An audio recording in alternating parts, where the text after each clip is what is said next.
Hi, my name is Mark Gorman. I recently released a brief video titled Spiritual Weedeaters. I talked about how that when I was a teenager, a lot of the preaching that I heard had to do with our actions. Don't do this, don't do that, don't do that. It was all about what we shouldn't do, rather than dealing with the root problem, which was our thought life. So we were preventing ourselves from doing the wrong things while still our thought life was all screwed up. So I talked about spiritual weed eaters that chop off the visible problem, but still there's all the roots beneath the ground. Well, I told you that I would like to take you deeper into that teaching. Now, this next video is not going to cover it all. It is a longer video. I teach for about 20 minutes or so. So if you really want to learn more about the thought life, this video will help you. It's titled Control Your Desires, or They Will Control You. One of my mentors says something very powerful. He says, people don't create their futures. They create their habits, and their habits create their futures. Our thought life creates our actions. So listen closely to this teaching. I believe it will really help you. God bless you.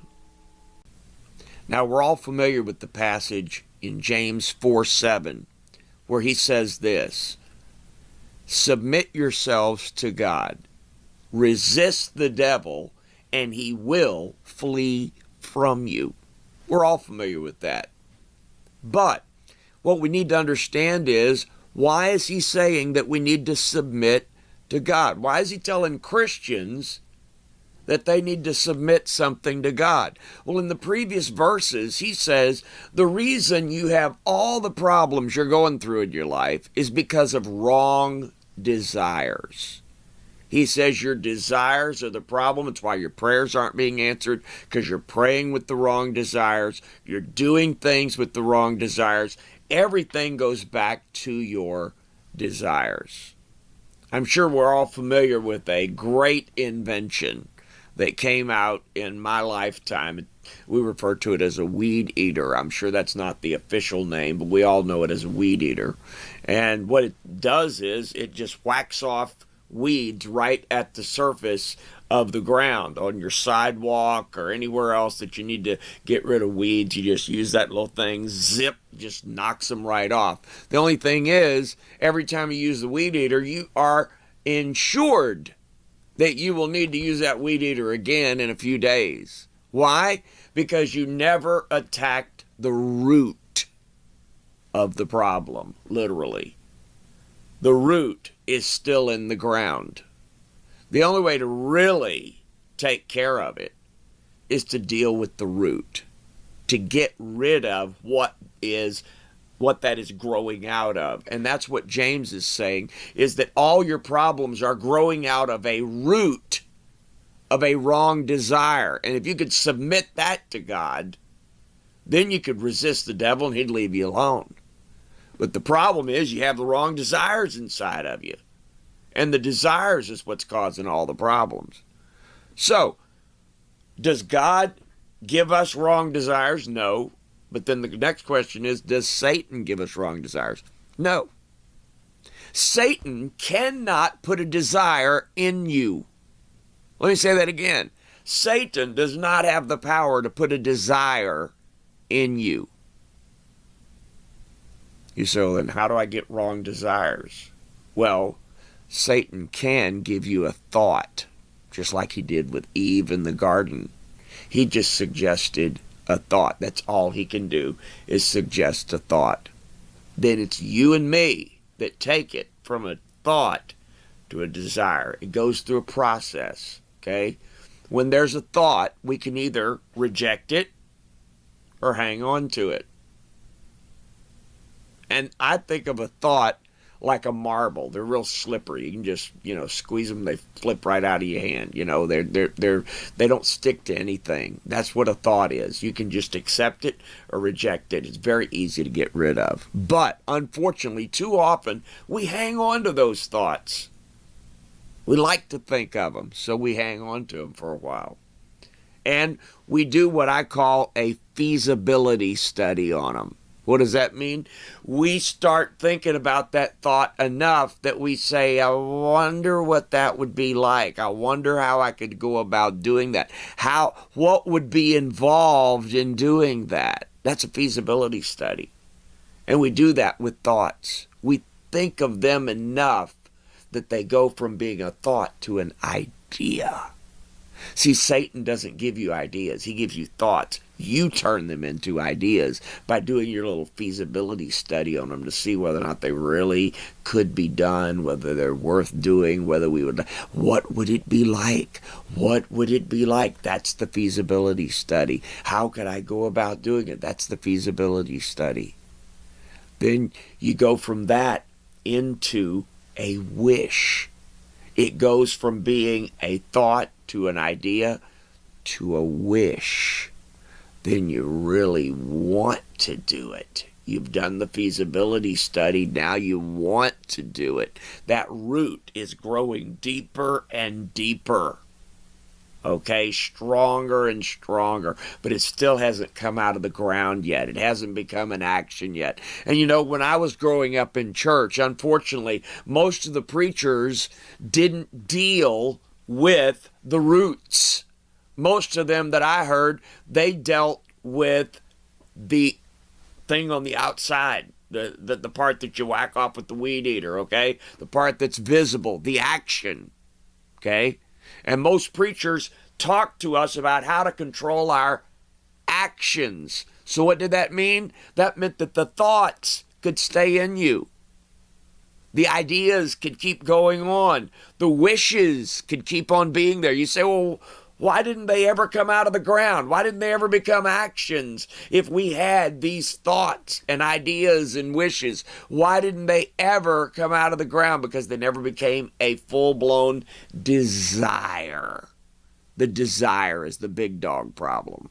When it becomes a desire, that means that you have gone to the point that you're willing to do it. What is it that holds us back? What is it that keeps us from giving into it when it's a thought, an idea, a wish? What keeps us from giving into it? The price. The price. We keep thinking, oh, but that would cost me my walk with God. That would be something I should not do. That would cost me my family. It would cost me my reputation. It would cost me my walk with God. It would cost me all of these things. So we think of the cost. Okay? But there comes a point when it becomes a full-blown desire. That's when you have gone beyond the cost. That now you want it so much that you don't care what it costs. See, the problem is for too many of us, we think, oh, I'm so afraid of doing that, I know I'll never do it, so I can go ahead and think about it. I can want it. I can wish for it. I can dream about it. I can fantasize about it. Have you done that? I have. Being honest. An honest preacher. I know they're hard to find. But anyway, I'm telling you honestly, I've thought about things that I was like, I'd like to do that, but I'm too afraid to, so it's okay for me to think about it because I know I'd never do it. We've all done that. We've all had those things that we said, I'd like to do that, but I know that I shouldn't. I know that I can't. And the cost of doing it keeps me from giving into it. So therefore, I know that I'll never do it. So we keep thinking about it. But the problem with doing that is that eventually your desire for it becomes so great when it becomes a desire that you don't care what it costs. I call it credit card mentality. It's what the credit card companies want us to have. Credit card mentality. What is that mentality? Play now, pay later. Play now, pay later. Okay? So that's what a credit card company wants you to think. Just go ahead and get whatever you want.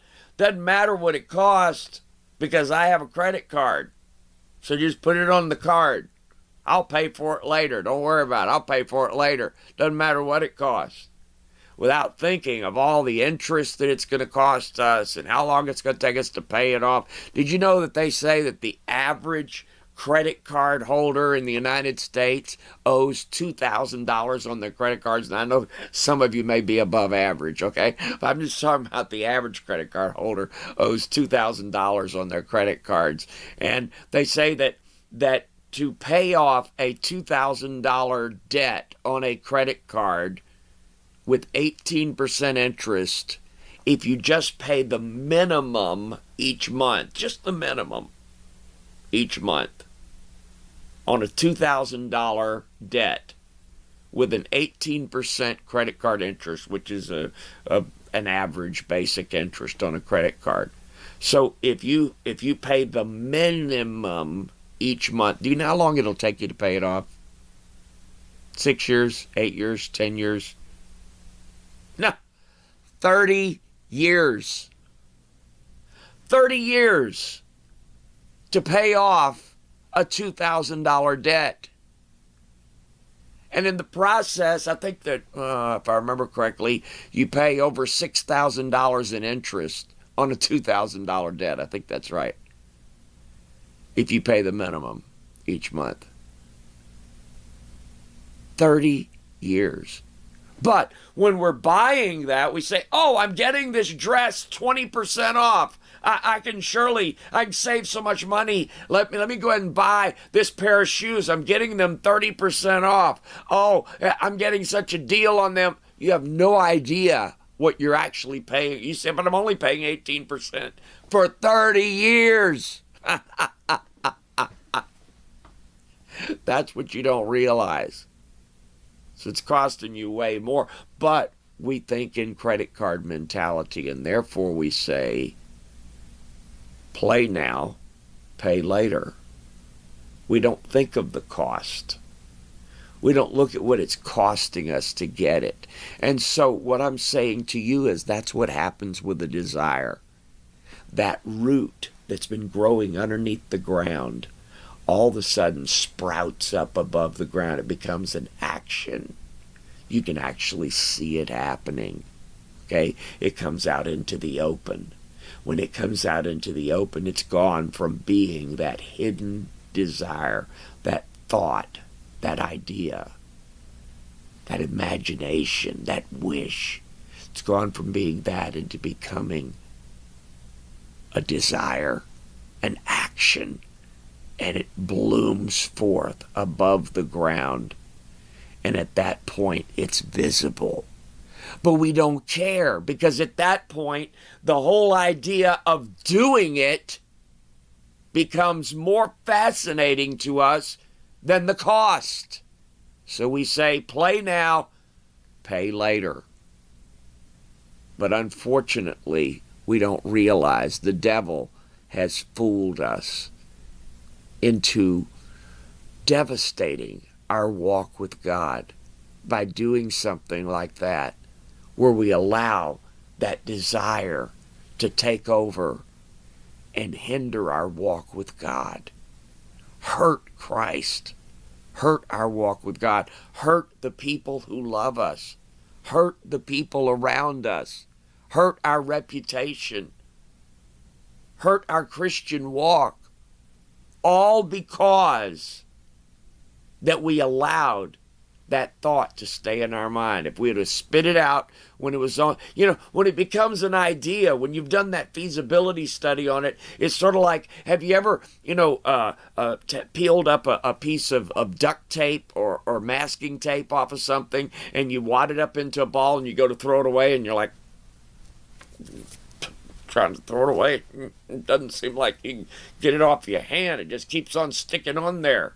But guess what? Look at your hands now. I've had that happen to me, but look at both my hands. They're clean. You can get it off, but it is sticky. Okay, that's what an idea is like. Now the thought, you can just spit it right out like a marble, just slip it right out. But when it becomes an idea, when you've given some thought to it and done that feasibility study on what would it be like, oh, what would that, what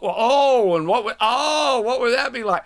Then you've got it to where it's sticky. It sticks to your hand, and you try to get rid of it, and it sticks to you, and you just keep on trying to throw it away, but it just sticks to you like this. It just can't get it off. See, what you need to understand is that you need to take care of it when it's only a thought. Even if it's at the idea stage, go ahead and get that duct tape off your hand. Throw it away. Deal with it now. Stop saying to yourself, the price is so great that I know that I'll never give in to it. Have you ever had Jesus say to you, I want you to start praying an extra hour a day. Get up early in the morning and spend an extra hour with me in prayer. Or I want you to start witnessing to people, telling people about Christ and winning them to Jesus. Or I want you to start giving more in the offering. And you start thinking about these things. You're like, yes, I can do that, but oh, what would it cost? Oh, man, I'd have to get up early. If I'm going to fast, oh, I'd have to give up something I like to eat. Oh, why would I do? Oh. And so you decide, no, it costs too much. I'm not going to do it. See, when it comes to the things with God, we let the cost keep us back instead of giving in and go ahead and doing what will make us closer to God. Will draw us closer to Him and help us to be more productive in the walk with Christ and in the kingdom of God. We'll let the price become the main thing when it's with Jesus. But when it's with sin, when it's with something that would hurt your walk with Christ, when it's with something that Satan suggests, the price becomes the last thing we look at. What I'm telling you is, stop thinking that the only thing we need to control is that thing that's above the ground when it's visible. No, by then, it's already got a whole root structure underneath there. You need to take care of it when it's only a thought, when it's only an idea, when it's only a wish. You need to take care of it then before it blossoms forth above the ground, before it becomes an action and is visible. You need to take care of it while it's in the root system. Deal with it then. Father, I pray for every person who's watching this right now. I pray that you will help them, that they really will count the cost. It's so easy for us to look at the cost when God asks us to do something for Him, to give more in the offering, to get up an hour early to pray, to read our Bible more, to witness to someone for Christ, to fast and give up a meal so we can spend time with God in prayer. We look at the cost before anything when it comes to things for God. But when it comes to things that Satan suggests to us, the cost seems to be so far in the distance. And it's the experience. What would it feel like? The sensation of that sin, of that wrong thing, that wrong activity, that seems to be in the forefront for us, and the price seems to be in the background. I ask you to help us, Lord, that we will come to the place that we realize that the cost really is so great that we don't want to allow that thought to grow into an idea. We don't want to do a feasibility study on it. We don't want it to become a wish or even a desire that grows above the ground where everybody can see it. But Lord, help us to realize it's a problem long before anybody can see it above the ground, long before it becomes an action. When we're only thinking about it, thinking, I can think all I want to because I'll never do it because the cost is too great. Lord, when we're thinking about it that much, it's a real problem. Help us to deal with it then, Lord. Forgive us. Wash us clean in the blood of Jesus. And help us, Lord. The Bible says that after we accept Christ, Romans 12 says we need to have a renewing in our mind. That our mind needs to be healed. Our soul needs to be restored. I ask you, Father, help every person who's listening to this. Let this word speak into their heart, oh God, and help them to see that we need to deal with things long before they get above the ground. While they're still in a root system, we need to deal with them then, because that's when they become a problem at first. And help us to count the cost, oh God.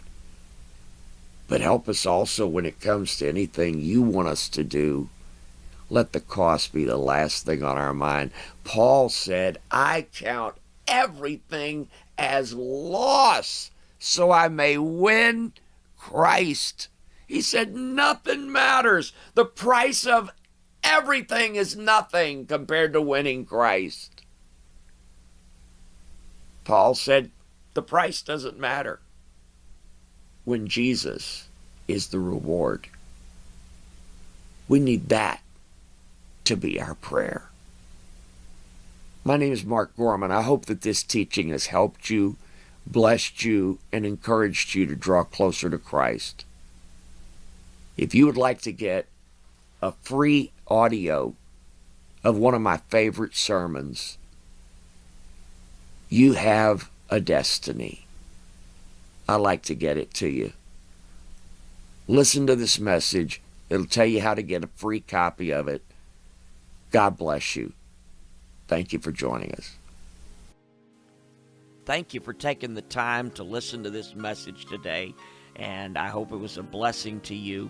I want to bless you with something else. I want to give you a free audio, either an MP3 download, which you can download right now, or an audio CD of a message that is actually one of my favorite sermons that I've ever preached. God gave me this message based on the life of the youngest king Israel ever had. His name was Josiah. He became king at the age of 8. Can you imagine that? And so God gave me some great things that I want to share with you. I use a lot of humor in the message, but more importantly, I share a lot of principles, particularly taken from my favorite verse in the entire Bible, Jeremiah 29:11. And I like the way that it reads in the New International Version, where it says, I already know the plans I have for you, declares the Lord. They're plans to prosper you and not to harm you, plans to give you hope and a future. God has great plans for your life. And I want to share with you not only about those plans, but how you can find and live God's destiny for your life.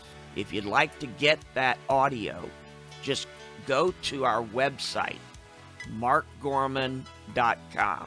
On the upper right-hand side of the page, you'll see a large button there that you can click to access the free audio of You Have a Destiny. Do that right now and get that teaching that I know God will use it to bless your life. Thank you again for listening, and I look forward to sharing more with you in the future. God bless you.